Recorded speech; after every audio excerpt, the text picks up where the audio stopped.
And we are live. It's the Revved Up 906 podcast, a Detroit Pistons podcast to be exact. And I'm Hudson. And I'm Ryan. And we are live here in Detroit, Michigan. We are here for a lot of Detroit sports in general. We're watching two Detroit Pistons games, the Grizzlies and Kings game, and then we're going to a Tigers game and a Red Wings game versus the Florida Panthers. So we are excited to be here in Detroit, bringing you lots of content, vlogs, clips, reels, episodes. So just be on the lookout for all our content. Make sure to like and subscribe. We're looking forward to bringing you guys lots and lots of content.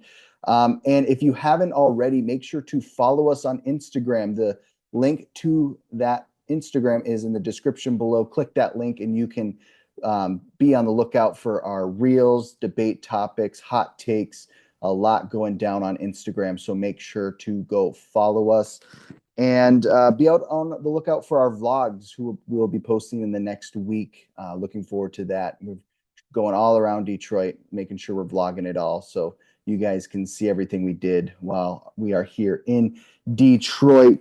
And in today's episode, Ryan, we're basically covering the whole gambit. We're talking about everything going on with the Detroit Pistons, and we're finally letting go of the anger we had of Beef Stew's suspension and Ron Holland.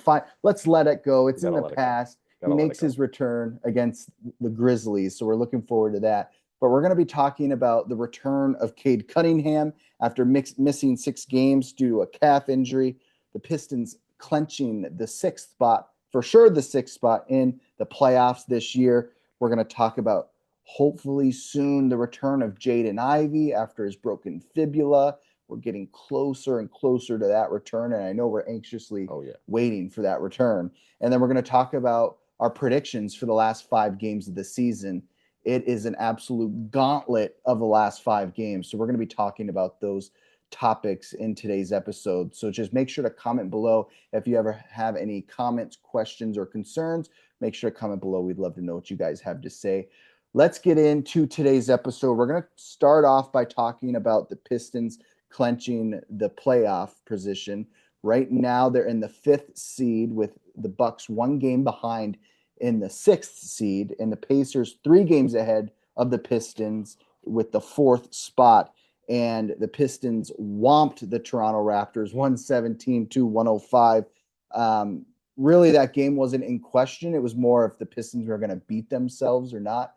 But Ryan, as far as the wide variety of emotions we've gone through the last 3 years of the ups and downs with the Pistons, it really feels like the Pistons clenching this position is a high of high. Yeah. To me, you go back to last year with the Tigers on how they started the season off a little shaky. You didn't know exactly what you were going to get from them. You were hoping for high caliber baseball, but you weren't certain if you were going to get that night in, night out. And then all of a sudden, September rolls around, they go on a groove, and then the playoffs hit, and here we are. Where they're positioned right now, they won today, which is great. Hopefully win when we're there. But what their situation's looking like right now is what I want our situation to look like going into next year. And we're already clinched, so far so good. I really think, though, the difference between us and them is, I think matchup-wise, we can make a lot of noise in this first round. Totally. It all depends on who we match up against. Obviously, I would take Milwaukee and New York over Indiana. I would bet you would agree. And that's solely just because I don't know what it is, but the Pacers have had our number they all season long. But I will say, come playoff time, like, honestly, it's so hard to beat a team more than twice. Yeah. So them beating us for a 3rd time, for a 4th time in the playoffs, that's going to be hard to do with a healthy roster. If we have Jaden Ivey back on top of Cade being 100% and all the guys being 100%, that's so hard to beat, especially with Beef Stew, in the sense that he comes off the 2-game suspension, going to play tonight against the Grizzlies, or at least should play tonight. That impact that we're going to see from him being out there is going to be instant. And that's what we want if we're going to match up against the Pacers. Because I saw some of the comments on some of the fans saying that, oh, James Johnson could definitely take beef stew. I don't think that's the case. You're right. I think if Stu, honestly, he can match up against anyone. Uh-huh. I think he could. Now, if you're going to go retro a little bit, Charles Oakley could take down Isaiah Stewart. But I mean, he was the last enforcer of the NBA. But no, I think when it comes to playoffs and us clinching, it's all about matchups. If we face off against the Knicks, Cat can't stop Jalen Duren. And I mean, Duren can limit Cat on the shot selection only so much, but that's because Cat he can hit the shot when you don't expect him to hit that shot. But it's team basketball for a reason. The Knicks might have the best individual players by position right now in the league, but do they have the best team basketball? I don't think so. We match up with them very, very well. The Bucks, who knows if Damian Lillard even plays? Yeah, it's and still hit or miss. if he does, that's going to be a tough matchup. But I think we can still get it because last time we stuck Asar Thompson on him and he put the clamps on him, no issues. So those are the two teams that I'd want to face off against the most. But the last couple of games here, if we really go into a groove and win out and the Pacers just lose a couple, we're sitting pretty at 5. Yeah, there's a real chance that the Pistons have a shot at the 4th spot where the Pacers are sitting right now. And I want to hone in on talking about the matchup of the Detroit Pistons versus the Indiana Pacers. I know you mentioned it always seems like the Pacers have the Pistons number. And I think that speaks to the greatness of their head coach, Rick Carlisle, former Detroit Pistons head coach before Larry Brown took over in the early 2000s. And he just always seems to have that team prepared. And they have some energy guys like an Isaiah Jackson, Miles Turner, who just really aggravate in the paint. And then you have Tyrese Halliburton there at the point, just kind of maneuvering through everything. Everything kind of runs through him. And they're just playing at a really high level right now. And when you look up and down the roster, you think, well, the Pistons match up very well against the Pacers. And if anything, roster-wise, it's kind of in our favor, especially if some of our bench players are playing at a high level, like they are right now, like Malik Beasley and Simone Fontecchio, who's been playing very well lately, may I add. So it's going to be very interesting to see where this ends up. And I think it's extremely important for a guy like Cade to make his return in these last 5 games of the season, so we can hopefully make a push. Because for some reason, like overall, the Bucks roster doesn't do much for me, but I'm scared of Giannis and what he can do to this Pistons team. So I would like us not to have to play Milwaukee in the first round. I'd like to see a New York Knicks more than likely.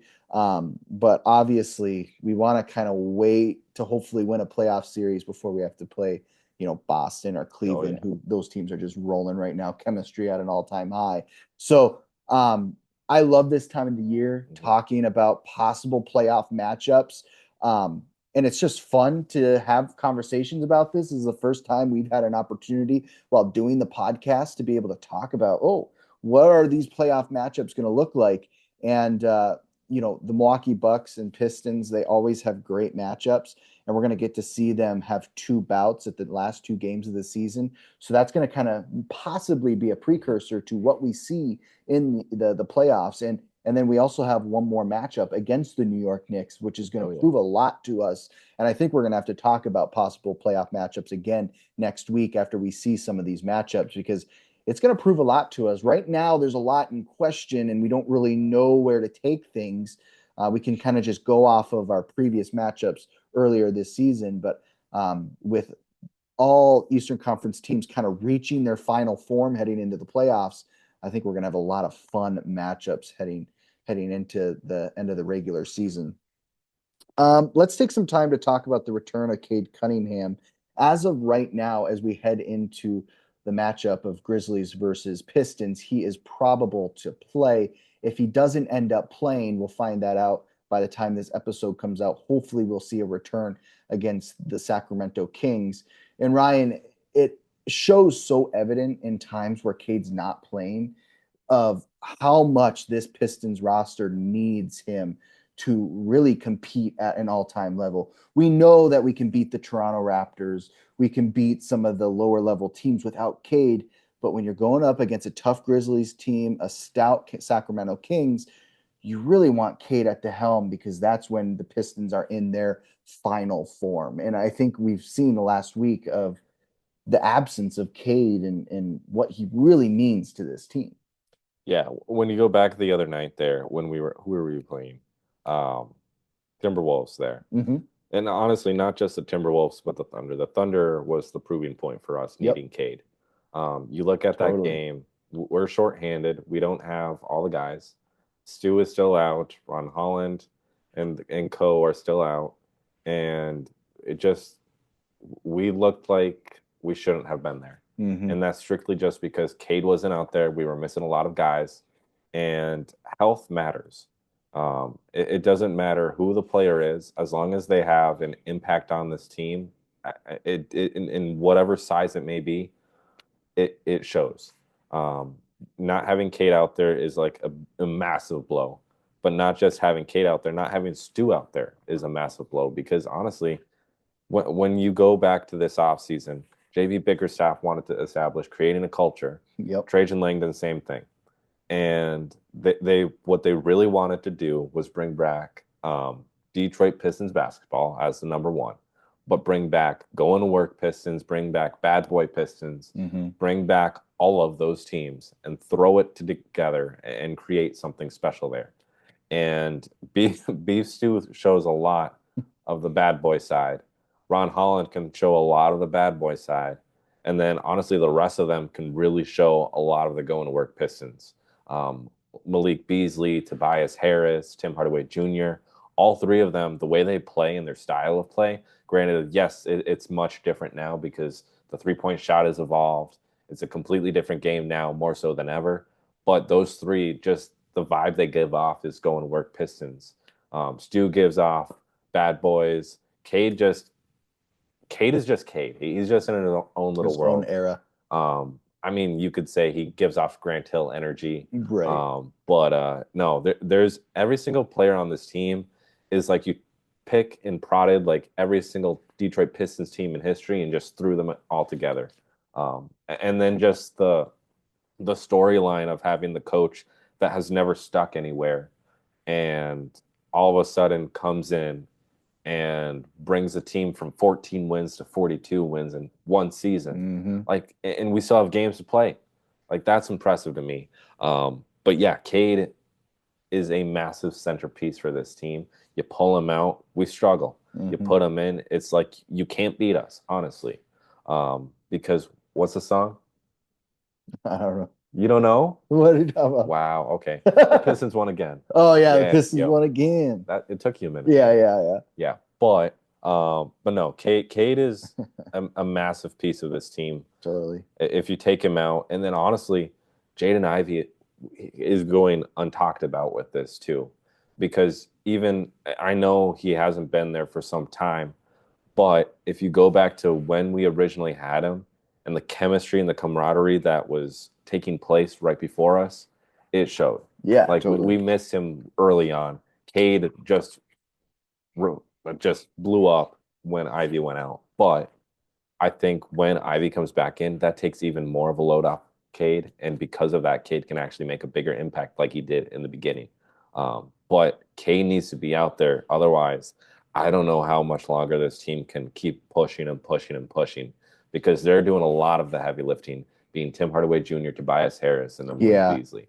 Yeah, Tim Hardaway Jr. has proven to us a lot that he can still carry an offensive load when you need him to. And I think that with Tim Hardaway Jr. kind of on a hot streak right now with the return of Cade, I think that's going to be a dangerous duo that no one's really talking about. And JV Bickerstaff's going to be put in a tough position when Jaden does return of like, Tim's playing out of his mind right now. Jaden Ivey, we know he should be a perennial starter. He's going to have to make a tough decision what to do there with some of our guards.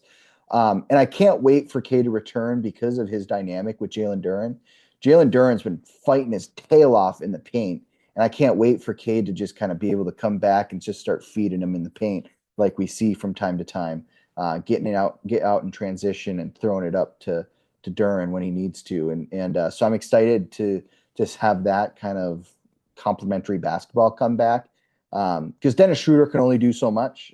He's just not Cade Cunningham, and so I'm excited to hopefully see our offense start kind of clicking as we get ready for the playoffs.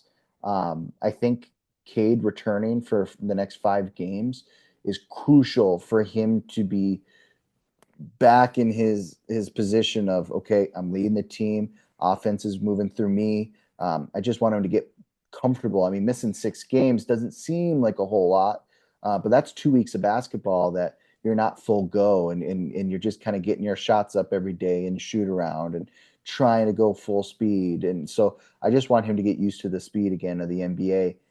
Hopefully get some tough wins and then go into the playoffs with you can kind of catch your breath a little bit, ready for these big series. So I'm very, very excited for the return of Cade Cunningham. Hopefully we see that versus the Grizzlies. Let's talk about Jaden Ivey a little bit. I like talking about Jaden because I feel like commentators, Pistons fans have kind of just like forgot about him because so much good has been going on with the organization and winning and setting records for wins after only 14 wins last season, and everyone's talking about JB possibly being coach of the year candidate, Malik Beasley maybe sixth man of the year. And I just feel bad because I feel like Jaden Ivey's maybe kind of got left in the dust a little bit, and I think when he's going to come back, he's going to make a big splash. As of right now, the injury reports Jaden Ivey out, and with the lower leg injury. Quote, the Pistons announced Thursday that Ivey, lower leg, has transitioned to weight-bearing strengthening exercises, running progression activity, and stationary shooting. The 24-year-old's recovery progress will be updated in another 4 weeks. This was written around 2.5 weeks ago. So we're looking at another week and a half till we get a full report on what Jaden Ivey is up to.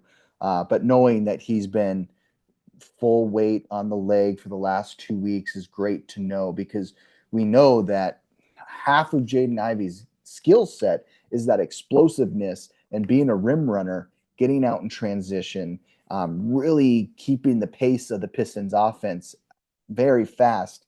And if you take that away from Jaden Ivey, that's why I said a couple of episodes ago that I was a little worried about his return of, okay, broken fibula is no joke. Like, hopefully he can get that speed back and be that Jaden Ivey we know and love.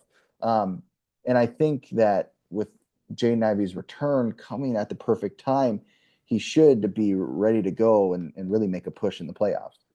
See, and talk about perfect timing. I think the perfect timing would have actually been like tonight.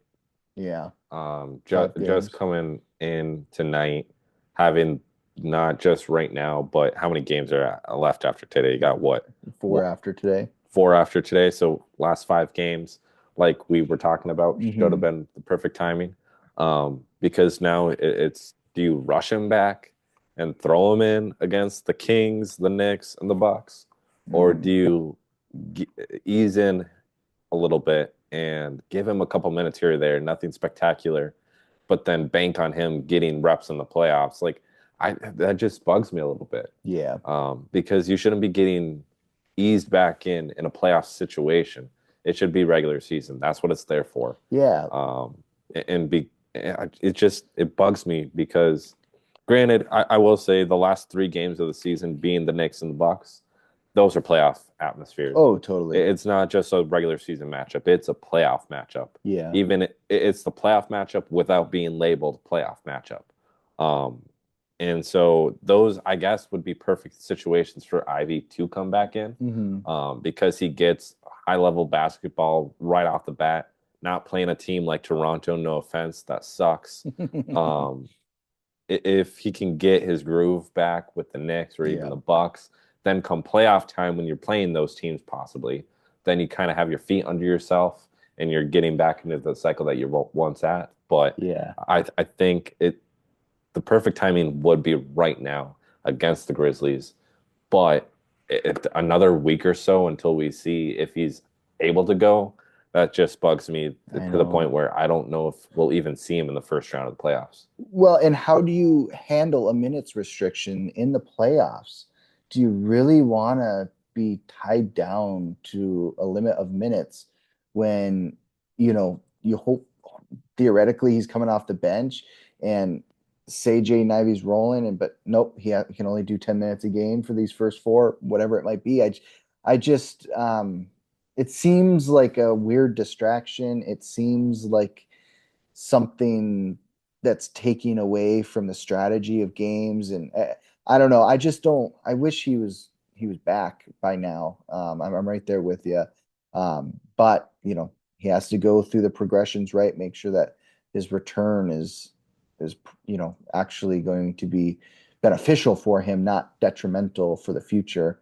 Um, it's just this is such a crucial time for the Pistons, and I think as Pistons fans, we're in the thought process of like, okay, we might have a chance to win now and look at, getting out of the first round and really make it a push. And if we're to do that, you you imagine it as Jaden Ivey is at the centerpiece of this winning Pistons team. I will say to that point, imagine if, because I think we can win in the first round. I Hmm. think we can make it out. Let's say this team comes together, we pull out a first round win. We're making it into the second round. It was a little shaky, but we probably lose and we're out of the playoffs. Then and Ivy doesn't make an appearance at all. Hmm.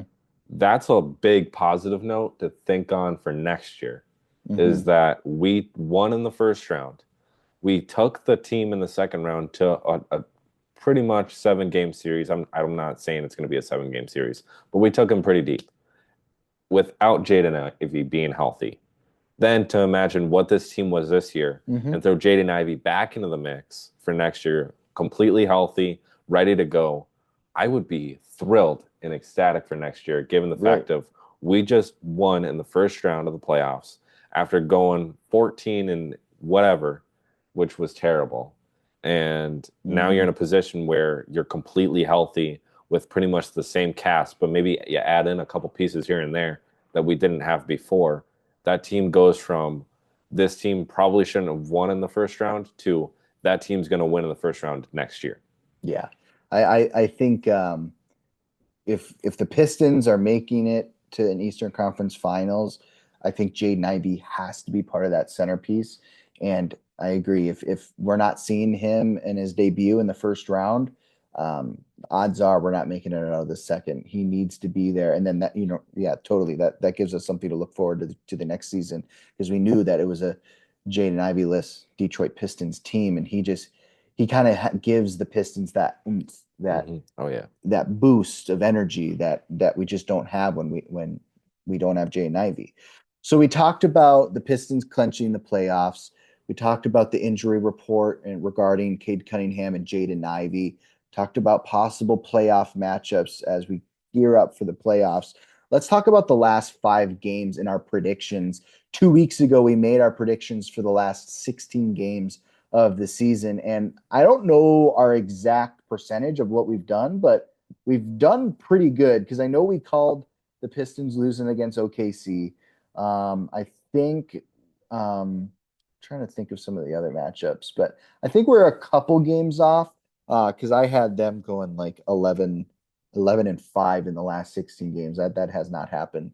But as far as these last 5 matchups, Ryan, just let me know win or loss. Memphis Grizzlies Win. going for the win at Little Caesars Arena. Sunday night or a Monday night, they go against the Sacramento Kings in Little Caesars Arena. Win or loss? Win. All right, I like it. I like it. Getting me fired up. They play the New York Knicks and Jalen Brunson. Win or loss? It's tough. It's tough. I'm going to go with a loss. Okay. I mean that those are 3 games in 4 days Yeah. when you And then wrap up also, the Kings I'm game. throwing loss out there just because you lose that game, you kind of get your edge a little bit, the chip on the shoulder. Like, Yeah. okay, I want to face them off in the playoffs and Yeah. just absolutely destroy them. Like let's get our second Oh, chance, our yeah. rebound. Yep. I love that. And then I don't know if this game's in Fiserv or LCA, but I know they split between Fiserv and LCA with the two last games of the season against the Milwaukee Bucks. But second last game of the end of the season, Milwaukee Bucks win or loss. I'm gonna go with the win. We kind of get like a mini playoff series here. We do. So you go with the win. I'm going with the win because I just looked at it as at LCA. Yep. And then if Damian Lillard is not back yet, that's an easier matchup. Yep. All you have to do is lock down Giannis, and even that, again, we could honestly matchup wise let him do his thing, but take away from everyone else because Giannis needs players around him in order to be successful. Totally. Not saying he's not a great historic player, but he's always needed that Robin to his Batman. And that Robin being Chris Middleton, now in Washington. And now it's Damian Lillard, but Damian Lillard's out with blood clots.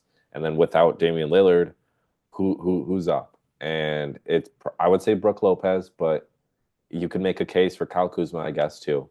But outside of those two, there's Bobby Portis. There's like nobody really. Bobby Portis is the last you could probably do. So I'm going win just because if those guys still remain out and you really just take away from the whole team, I think it's an easier win. Well, and we match up well against Giannis and Kyle Kuzma and Bobby Portis with Asar Thompson and Tobias Harris and Isaiah Stewart. Three guys that are, and Tobias is kind of not really known for his defense, but he's very defensively sound. His length helps him out a lot. And Asar and Stu just absolute beasts on the defensive end. So I do like our odds against Milwaukee. Last game of the season against the Milwaukee Bucks, that would be at Fiserv Arena. Ryan, win or loss? I'm going to go with a loss. Okay. I think it's going to be very hard to go back to back. Yeah. And then also, I don't know what it is, but that arena, no matter what, whenever we're playing there, they are jumping around. Rocking. Pun intended because of Wisconsin. But no, they always have our number when we're playing there. But it's always a playoff atmosphere, which I think even though we would lose that game, I think playoff atmosphere wise, that is perfect for us because we lose in a playoff atmosphere and then you put that in come the playoffs because we'll be in. And we'll be ready.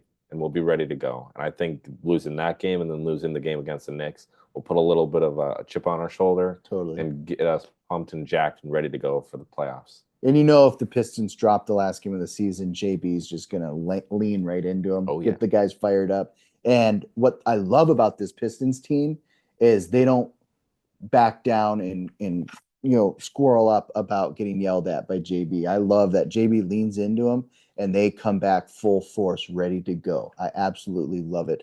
That will do it for episode number 17 of season 3. Make sure to comment below your predictions on the last 5 games of the Detroit Pistons season. We'd love to know what you guys have to say. Make sure to like and subscribe, and we will see you guys in the next episode. Peace.